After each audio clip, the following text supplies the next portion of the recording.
ও মাই god, এত যাবত আমরা দেখে আসছি বাংলার দামাল ছেলেরা যুদ্ধ করেছে দেশীয় অস্ত্র নিয়ে। আজকে শরীয়তপুরের জাজিরায় ককটেল দিয়ে যুদ্ধ। বাংলার দামাল ছেলেরা উন্নতি ঘটেছে, বাংলার দামাল ছেলেদের। এতদিন ছিল ব্রাহ্মণবাড়িয়ার রাজত্ব, এখন শরীয়তপুরের রাজত্ব।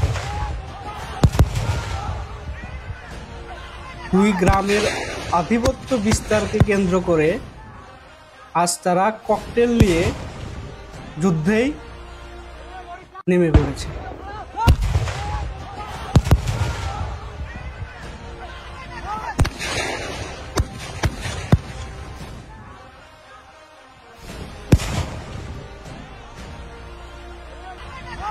ককটেল যুদ্ধ।